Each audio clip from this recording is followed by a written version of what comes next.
Gamay, pero yayay. Maayong adlaw kanimo DJ Sam og sa imuha mga suking tigpaminaw. Tawagan na lang ko sa pangalang Ara. 24 years old ko DJ Sam og taga dinhi lang sa Mindanao. Maulaw jud unta akong ipadangat ning akong istorya og problema. Pero kay baw ko DJ Sam og gisalig ko nimo nga magpabiling confidential ang akong identidad. Tulo na nga akong namahimong ex DJ Sam. Duha sa ilaha naa na gyud nahitabo sa amua. Maong pagsulod sa kinabuhi nako aning akong uyab karon nga itago na lang nato sa pangalang Dudot. Dili na ko virgin.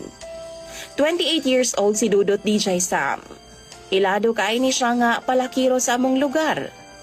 Ambot ba, gitry lang jud pud nako kay basin di ay ganahan pud ko. Gakambyo-kambyo man gud ni siya babae DJ Sam. Layo ray 3 months magkabulag na dayon sila. Maong gibansagan ni sa amuang lugar nga palakiro gyud kaayo. Kay bisan kinsa raman nga babay ang dalhon sa ilaha. Makita baya namo kay silingan raman mi. Di jud gani ganahan ang ako mga ginikanan kang Dudot DJ Sam. Kay palakiro lagi daw. Pero unsaon taman nga ako man ang makipag-uban sa iyaha. Wa sila'y mahimo. Nahulog jud pod ang akong loob sa iyaha DJ Sam. Maayo kay siya nako. Doon na pod siya hitsura. Di pod siya palupig DJ Sam. Saktong bulan mi gikan mi nagkauyab ni Dudot. Giagda ko niya nga mag-movie marathon lagi daw mi sa ilahang balay. Wa daw ang iyahang mama. Wa naman siya'y papa DJ Sam, patay na.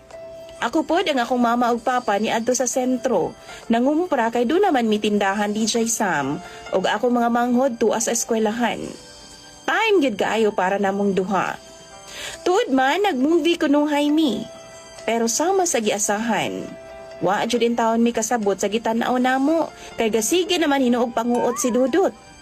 Ako pod wa ko nag-alinlangan kay gawa sa dili na ko virgin na DJ Sam. Mag-inuay pa ba ko?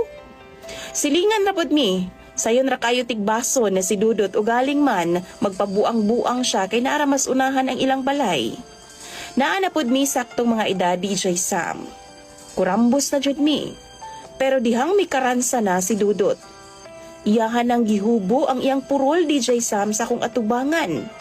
As in na shock jud ko sa kagamay sa iyahang bunal. Pero taas kayo DJ Sam. Murag batong bitaw. Inigahandos niya DJ Sam, sakit gud kaayo. Kay murag maabot man sa ko ang matres ang tumoy. Hait kaayo. Magpanipa gud in taon ko DJ Sam, kay murag gud in taw gipin inigtaop. Wa gid ko'y maramdaman nga skin to skin DJ Sam kay perti mang yung gamaya. Siguro murag tudlo lang, pero kana lagi nga murag batong kataas. Kay numdum na noon ko sa among manok DJ Sam nga giupahan, gamay bitaw kaayo niya talinis.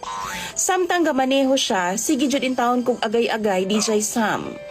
Pinaana pa siya nga buntison daw ko niya. Gibahak na lang jud. Human ato wa nagid ko magdugay DJ Sam ug nipauli na ko sa amua. Wa na ko paramdam pila ka adlaw. Feeling na ako no nasamad ang akong mga laman loob. Huna-huna na ako maangol gid ang akong matres ani. Nahadlo ko DJ Sam, mao nga gipaminawan una nako.